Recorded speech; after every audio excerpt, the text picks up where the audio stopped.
Oi, gente, beleza? Fazendo uma aula breve hoje. Algum tempo sem colocar vídeos no canal? Vamos lá. Recentemente, bastante recentemente, tem surgido algumas expressões, né? Por exemplo, agora eu estou iniciando um novo ciclo na minha vida, né? A palavra ciclo, a pessoa vai estar um novo momento. Essa palavra ciclo, ela tem um significado que nenhuma outra palavra que você colocar tem a mesma sensação, né? O mesmo significado, é ciclo. Então essas expressões não surgem do nada, né? Elas têm a ver com o significado da cultura New Age que nós vivemos hoje, né? Nós vivemos numa cultura que ela, em parte, ela é New Age, né? Movimento New Age cultural dos nossos tempos. Vamos ver que mais expressões.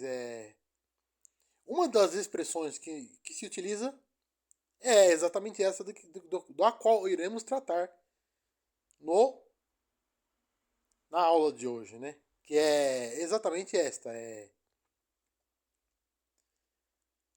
Você possui uma versão, uma melhor e uma pior versão, né? Eu quero viver a minha melhor versão. Estou vivendo a minha melhor versão.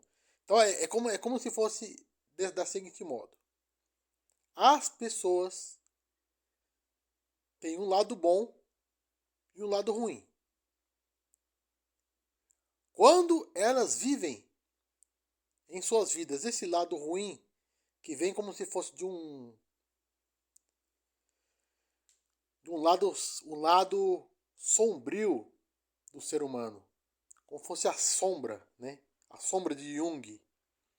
Quando a pessoa vive essa sombra, esse lado sombrio, negro do ser humano, ela vive a sua pior versão. Quando ela vive o seu lado mais luminoso, mais que demonstra uma bondade que vem de parte de seu ser, da parte mais luminosa, aí ela está vivendo a sua melhor versão. E as pessoas podem escolher viver ou não a sua melhor versão. Quer dizer, se eu me simpatizo com uma pessoa, eu demonstro para com ela a minha melhor versão. Se eu não me simpatizo com aquela pessoa, então eu não demonstro a minha melhor versão. Eu demonstro a minha pior versão, que vem do lado obscuro da profundeza do ser humano. Só que tem um problema. Essa expressão não é uma expressão cristã. É uma expressão própria da profundeza desse sentido New Age da cultura odierna. Cultura odierna. Cultura contemporânea. Que é aquela ideia de que o ser humano ele é instável. Ele é indefinido. Né? Isso vem também a cultura do relativismo. Né? O relativismo moral, a moralidade objetiva ela não pode ser posta. Né? Então há os dois lados da moeda. O lado bom, o lado ruim. É aquela história, né? O índio, certa vez um índio disse. O índio falou a seguinte frase. Dentro de mim há, há dois lobos dentro de mim. Um bom e um ruim. Aí perguntaram para ele. Em uma luta, qual desses lobos venceria uma briga? Se tivesse uma luta entre os dois. O índio respondeu. Aquele que eu alimentar. Então é uma reflexão, né? Eu vivi a época das reflexões, mais ou menos na década de 90. Na internet estava cheio de reflexões desse tipo, né? Então eu colecionava reflexões naquela época, muito antes de me voltar para os estudos da filosofia, para a área acadêmica, a área filosófica, né? Naquela época eu gostava muito de reflexões. E uma das reflexões era essa do índio, que tem essa frase, né? Que é interessante, você vê assim, até parece uma coisa bonita, né? De impacto, né? Uma frase de impacto. Mas não é cristã.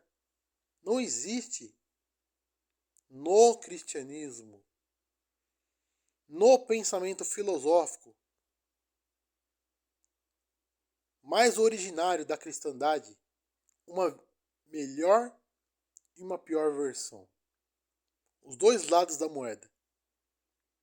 Isso não lembra um pouco aquela ideia do conhecimento do bem e do mal? Porque Lúcifer não propõe para Adão e Eva o conhecimento do mal. Porque se Lúcifer propõe o conhecimento do mal, eles que estão imersos na bondade divina, na experiência do Éden, eles vão recusar esse conhecimento. Ou então, como que Lúcifer conseguiu convencer 1/3 dos anjos a se rebelarem? Não foi oferecendo o conhecimento do mal. Ele jamais os anjos jamais aceitariam a experiência do conhecimento do mal, porque eles estavam imersos no significado da bondade divina. Eles estavam imersos na bondade divina. Se ele oferecesse um conhecimento do bem, se ele oferecesse um conhecimento do bem para Adão e Eva, ou para os anjos, ele iria contra si mesmo, né? Ele iria propor aquilo que eles já conheciam, que é a bondade. Ó, tem um fruto, é o fruto do bem. Nós já temos o bem. Podemos comer os frutos do campo, menos aquela árvore, que é menos o fruto daquela árvore, que é uma árvore misteriosa. Uma zona nebulosa, uma zona nebulosa, cinzenta, como que é o ser humano da cultura New Age de hoje. O ser humano ele tem bondade, ele possui bondade, mas existe uma zona cinzenta dentro do coração humano, a sombra, né? Então é esse lado obscuro do ser humano, que as coisas não são tão claras. Então há certa matizes entre o bem e o mal. Isso é algo da cultura New Age que não é cristão. Não existe possibilidade para a experiência do conhecimento do bem e do mal na espiritualidade mais cristã. Então, olha como que vai arquitetar Lúcifer para seduzir os anjos e para seduzir Adão e Eva. Se ele oferece o conhecimento do fruto do bem, ele está indo contra a sua própria tese e está oferecendo o que ele já possui, que é a bondade divina. Isso não lhe interessaria. Lúcifer quer levá-los para o mal. Se Lúcifer oferece o conhecimento do mal, eles que estavam imersos na bondade divina não aceitariam. Porque não existia pior versão em seus corações. Mas Lúcifer ele propõe uma mistura. Conhecimento do bem e do mal. As duas experiências no mesmo fruto. Aí nasce aquela ideia que temos hoje, que o ser humano tem os dois lados. Mas isso é errado. Quando os anjos estavam em uma experiência de bondade, eles só possuíam um lado, o lado bom da sua natureza. A bondade que vem deles mesmos. Bondade que vem de Deus. Bondade é luz. O bem é a luz. O mal é a escuridão, a ausência de luz e profundezas de maldade. Então não apenas ausência de bondade, mas também a maldade no seu aspecto positivo, né? Como a ação.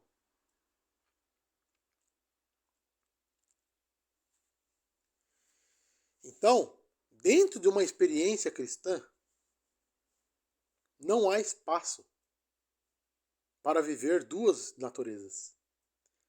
Porque a experiência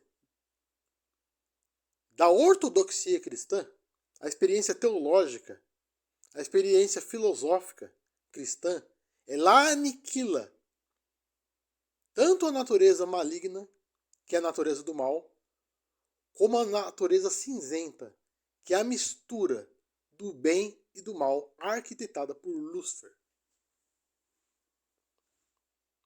Arquitetada por Satanás, por Samael, pelo dragão, pela serpente. Beleza, gente? Então essa frase faz parte desse ciclo, esse novo ciclo que nós estamos vivendo, que é um ciclo New Age, que vai se aprofundando cada vez mais, até nós ouvirmos essas expressões. Estou vivendo um novo ciclo. Quer dizer, a vida ela não é linear, ela é cíclica. Nós temos fases, né? É algo da natureza, como as fases da lua, né? Como as fases, como as estações do tempo que sempre voltam, né? Então há ciclos, eras, aions. Olha só como que a cultura New Age, ela acaba se impregnando na cultura cristã ocidental, né? O sentimento New Age. São ciclos, são aions, são eras. É o conhecimento do Cronos, que se opõe ao Kairos. Né? Se você quiser saber qual a diferença entre Cronos e Kairos, veja as nossas aulas aqui no nosso canal. Nós temos várias aulas que nós falamos sobre a diferença entre o Kairos e o Cronos. Né? O Kairos é o tempo que não é cronometrado, é o tempo de Deus, o tempo absoluto, tempo divino. É um tempo perene. É um tempo que não tem fim. Tempo que não é cronometrado, que não é fracionado em eras. Tempo de Deus. Tempo para Deus. Tempo para a oração. Né? Tempo para Deus. É o tempo que emana da divindade. Esse é o Kairos. Conhecimento de Deus. Conhecimento do tempo de Deus. O Cronos é o tempo que a humanidade institui contra Deus. Não toda a humanidade, mas aquela parte obscura, secreta, esotérica, que está nas sombras, que é um motor de contracultura renascentista, que se opõe ao Kairos, é o renascimento.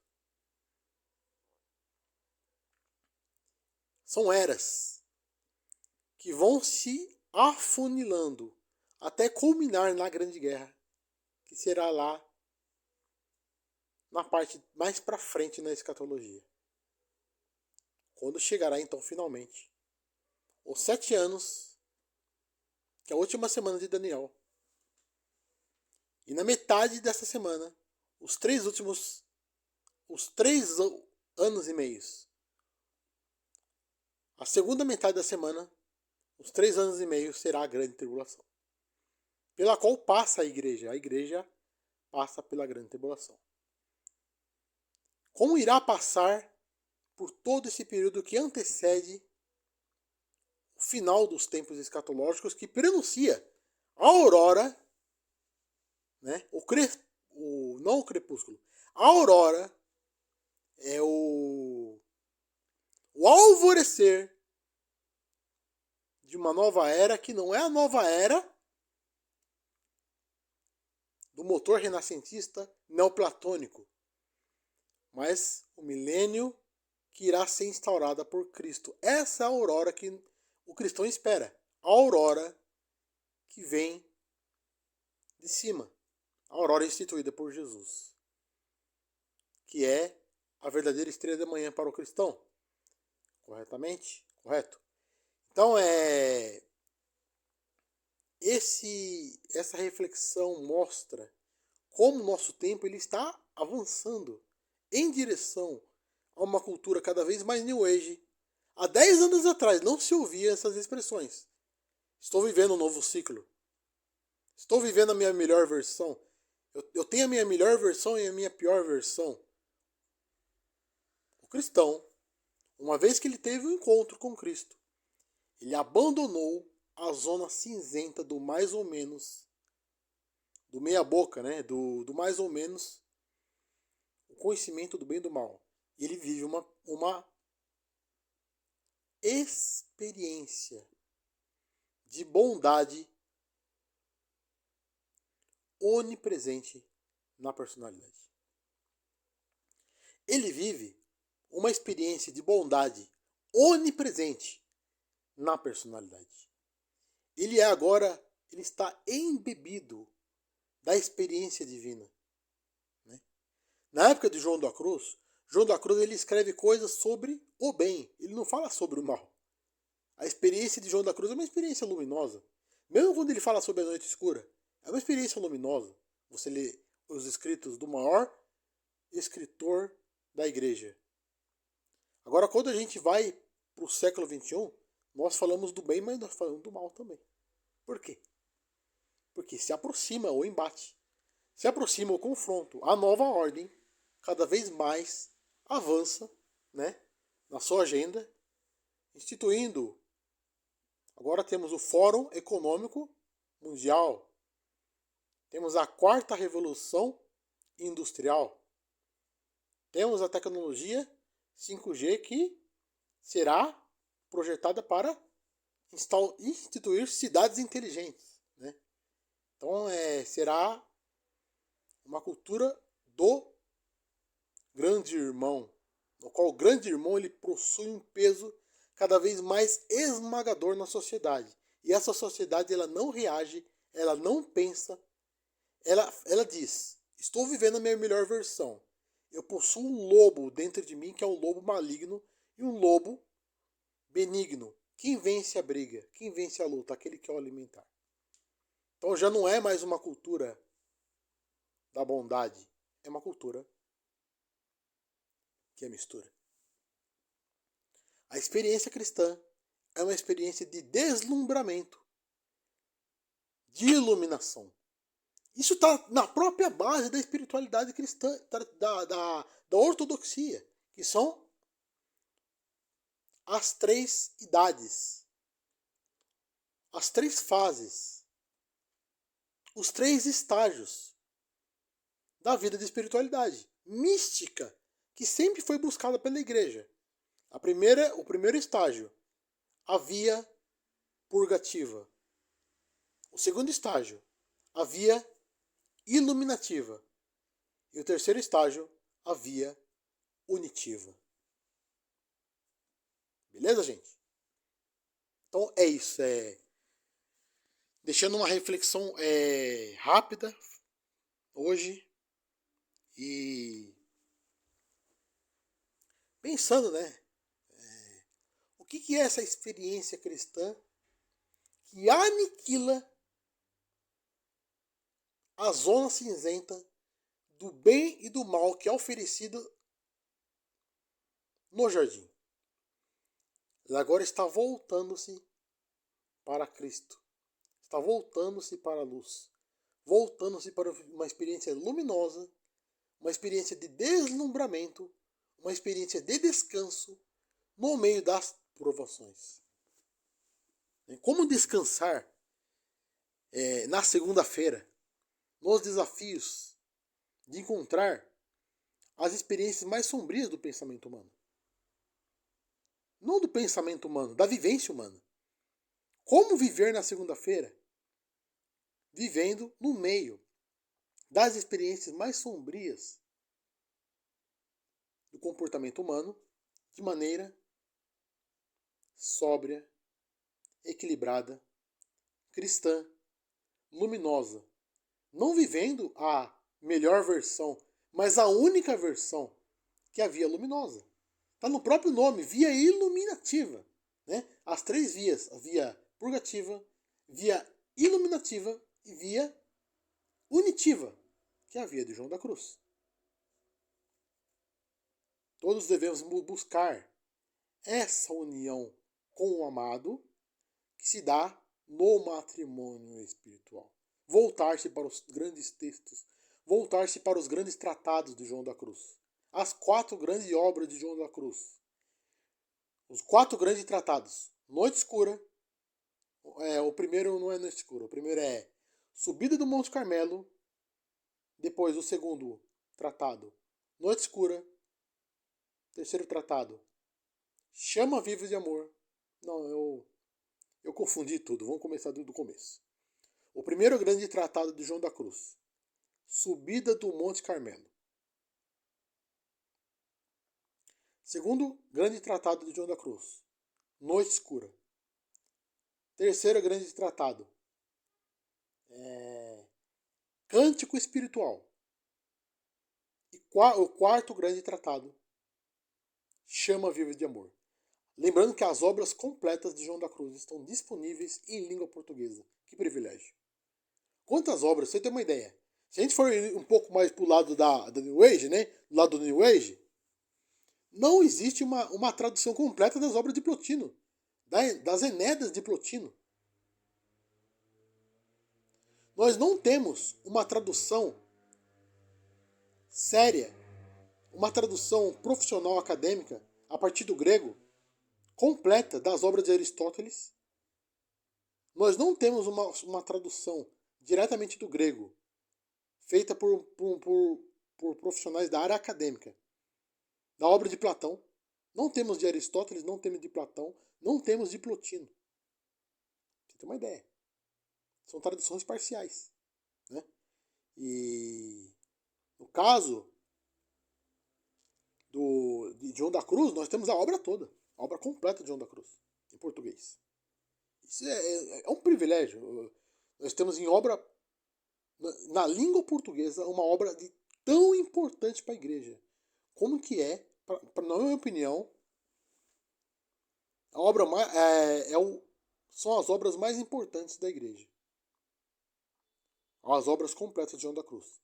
Quem ler, e não apenas ler, mas estudar João da Cruz, e entender João da Cruz, ele vai estar imerso naqueles escritos que são do doutor místico da igreja por excelência.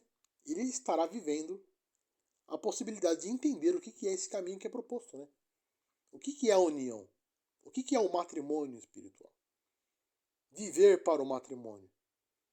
Como Teresa de Ávila fala, aquele que busca, ele fará qualquer coisa para não se desviar desse caminho, encontrar, né, esse doce encontro, que é estar ali, finalmente, no horto, onde o esperava, onde me esperava quem eu bem conhecia. Aquele que está no horto, me esperando, ali no horto, onde me esperava, quem eu bem conhecia.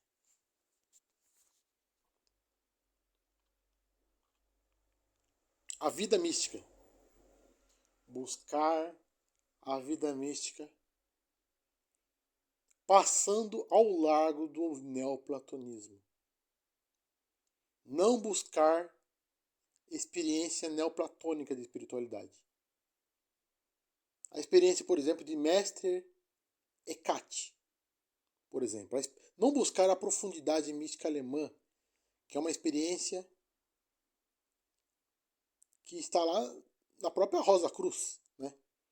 Toda a tradição mística alemã. Buscar a mística espanhola, a idade de ouro da mística espanhola do 16. A mística da iluminação. A experiência iluminativa na qual não se conhece essa outra versão obscura, que é a sombra, que é cinzenta, mas viver a experiência pura, não inocente, mas pura, da totalidade da via iluminativa, que culmina na via unitiva. A iluminação. Não a iluminação do Nirvana. Não a iluminação dos pensadores orientais. Mas a iluminação da experiência mística da igreja. Porque se você é cristão, então você busca a experiência da igreja. Se você não é cristão, você busca experiências que não são da igreja. Se você é o cristão, você vai buscar a experiência ortodoxa, da ortodoxia. Beleza, gente? Espiritualidade, João da Cruz, o Carmelo. Que João da Cruz oferece para nós. Não existe, gente, não existe melhor e pior versão na experiência cristã. Não existe melhor e pior versão. Os dois lados da moeda. A experiência da cristandade é uma experiência de bondade. Você é imerso no tempo de Deus, você é imerso no Kairos. Não existe zona obscura, né? Ou os dois lobos que estão ali se confrontando para ver quem vence o bem ou o mal. Essa é a história de que o homem é o bem e o mal ao mesmo tempo. Que se não que se pensar diferentemente disso, você está sendo um infantil, né? Hoje em dia acredita-se nisso, que o homem é complexo. Não se pode dizer que o homem é bom ou que o homem é mau. Ele é as duas coisas ao mesmo tempo. Se você dizer algo diferente disso, você está sendo imaturo. Essa é a idade New Age da contracultura da qual o cristão deve se abster. Lembrando algo, gente, o Gandhi, ele seguia o pensamento jainista, né? Ele seguia a religião oriental. Não era cristão. Gandhi não era cristão. Para quem é cristão e ainda está convencido de que possa haver duas versões na experiência humana dentro da cristandade, eu termino com uma frase de Gandhi.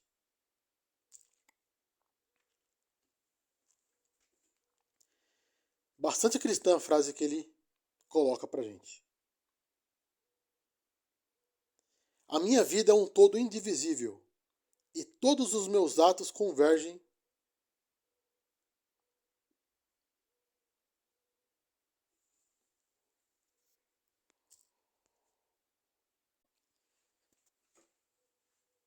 achei a versão completa aqui, gente. Lembrando, não é que devemos seguir a espiritualidade jainista de Gandhi. Gandhi não era cristão. Mas eu estou dizendo que a frase dele é bastante cristã. E ela humilha esse pensamento que está impregnado dentro da cristandade de hoje. Vamos à frase de Gandhi, gente.